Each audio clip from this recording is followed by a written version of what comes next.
Hi everyone. I'm just going to make a short little video talking about your phase one of your project, just to give you kind of an overview of or some thoughts about how to properly choose your topic. Okay. So hopefully you've read through all of the requirements for the project, and phase one, all it does is require you to choose a topic. So I just want to talk about the concepts a little bit, so when you choose your topic, it will make things easier for you as you go along. So this is just a quote: decide what you want, decide what you are willing to exchange for it, establish your priorities, and go to work. So I'm not going to lie, this is going to be a lot of work, but if you stay with it step by step, it will be manageable and you'll be very proud of yourself at the end of the project. Every semester people freak out at the beginning and then they're super proud of what they accomplished at the end. But you got to set your heart to it and understand that you're going to have to work for this. So make sure that this is what you want and what you're going to do to make it happen. Make a schedule and stay up with the work. So the first thing I want to talk about is this idea of societal issue. What is a societal issue? A societal issue is just any problems that are outside the control of one individual and affect society as a whole. So that is basically what we're going to do our research projects on. You're going to do a criminal justice societal issue. It can be anything you want. So I often tell people, think about all the classes that you took and what are some of the issues when we talked about in class that made you sit up and want to participate and express your opinions on. That's the kind of issue that you're going to want to choose. You want to find something you have a passion for, that you like, that you're interested in. Since you're working on it throughout the rest of the semester, you really want to find something that is interesting to you. It can be on any aspect of criminal justice, police, courts, or corrections. So any issue.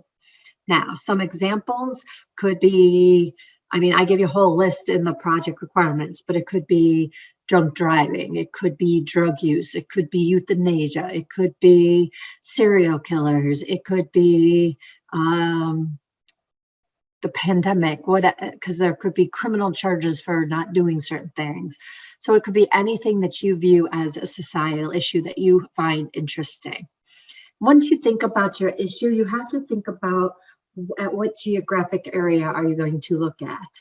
So some issues are very local issues. So you could do a very local issue if your town or village has a criminal justice issue they're trying to solve. There's a lot of burglaries or there's a lot of drunk driving. It could be a local issue.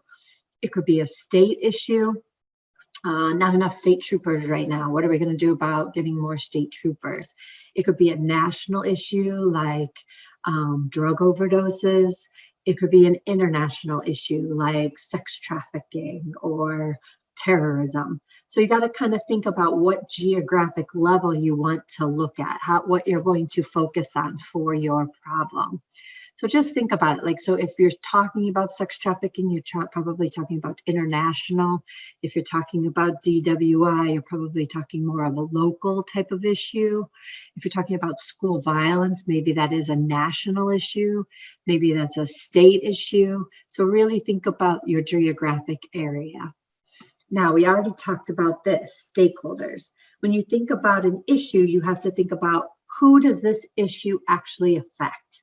What groups of people, what organizations, what governmental agencies, who is interested in this topic? And you just don't want to say pro sex traffickers, anti-sex traffickers. You want to be really, really specific and really provide a list of who you think is really affected by these types of laws. Okay. Then you want to also think about, when you think about stakeholders, what specific organizations within criminal justice. So when you think about your issue, is it mostly a police issue? Is it more of a courts issue? Is it more of a corrections issue? So that may help you also focus on your stakeholders, figuring out which organization within criminal justice is dealing with your topic. And you can think about the people that are affected by your topic. Once you have your stakeholders, you really will have to start thinking about what are the arguments for and against the policies for your issues. So when you're thinking about your issue, you want to think about what are some of the solutions or problems for that, and who would be for and who would be against those solutions. And you want to think about those concepts. That's another thing that will go into your analysis. Finally, you want to decide on what the public policy would be for your issue. So public policy is a solution.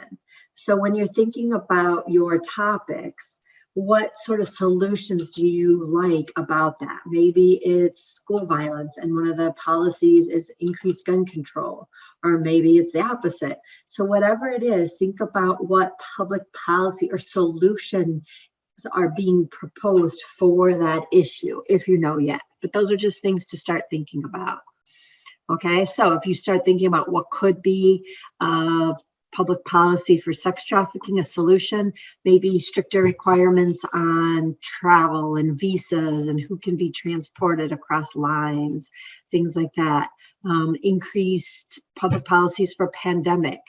There's tons right now. This is such a big issue. It could be mandated mask wearing. It could be mandating vaccines. It could be just letting everybody get it. So it goes through the whole society. What are some of the policies that could be used for it? School violence. What are some policies for that? Radar detectors or metal detectors at every door. Increased rules on who can own weapons and requirements of where the weapons are kept. So what are some of the solutions to some of these problems? Those are your public policies. So how does this all relate to your problem, to your research paper? Well, first, you're going to choose a topic. You're going to become an expert on that topic by researching everything you can about your topic. And then you're going to come up with a hypothesis, which is going to be your public policy that you think would solve this problem. What solution do you propose to your problem? That's your hypothesis. Then you're going to create a survey, gather data on what other people think of your policy. You're going to analyze that data, you're going to compile a report, and you're going to present it to the class. Now, the only thing you have to do this week is to research or to choose your topic. Okay, so that's just number one. That's all you have to focus on right now is choosing your topic. So what are some tips to that? Look at the list that I provided. Is there something that pops out that really catches your attention that you find particularly interesting? Think about the courses, like I said, which ones made you sit up and want to participate and say stuff in class? Which ones do you find most interesting? Do a little quick research into a couple things and which ones really catch your attention? Which ones do you start going down the rabbit hole, wanting to know more and more and more? So don't just randomly pick a topic. Think about it because you're going to spend a lot of time with this topic. Oops, sorry. And you really want to make sure that you pick a topic that is interesting to you. Okay? So the first step is going to be figuring that out. What is your topic? And then once you decide on your topic, you're going to go to phase one and you're going to answer some questions like, why is this important? What is important to society? What is its connection to you? Why are you choosing this topic? What are your personal interests in this topic? And then what are some differing views can you see that are pros and cons or different ways to solve this problem? Okay, all of this is listed in phase one. So make sure you read through all of phase one, you answer all the questions, submit this, so then I can give you your approval for your topic. Okay, so then I want you to start thinking about which geographic area, which organizations are affected, your stakeholder analysis, your due process public order analysis, your rocking the boat analysis, possible solutions. We're going to be doing this in the next phase, phase two, where you'll start researching more specifically each of these issues. So once you have your topic, you can kind of start to think about some of these things. Now, just a couple things about this project. Number one, phases are due on their due date. You need to get things in when they're due. I know I'm not always the strictest on due dates, but with this, I'm going to be pretty strict because it's only for your own good. You will be very unhappy if you procrastinate. It will make everything much harder, okay? I will allow you to turn in the phases 1 week late, but after that, the maximum I'm going to give you is 50 points. I cannot allow you to just turn in all the sections at the very end of the semester. It's just too much for me to grade. And it doesn't provide you any feedback, and it doesn't provide you with the process of learning the steps. So I just can't give you more than that, and then you won't have that feedback to really make your final project perfect. So you do not have to, so you really do have to get your assignments in on time. And then just a quote, procrastination makes easy things hard and hard things harder. So please, please, please do not procrastinate. So that's a quick overview. Really think about what you want to do for your topic and submit phase 1 for your topic. That's it. I will be back next week to fill you in on phase 2. Have a good night.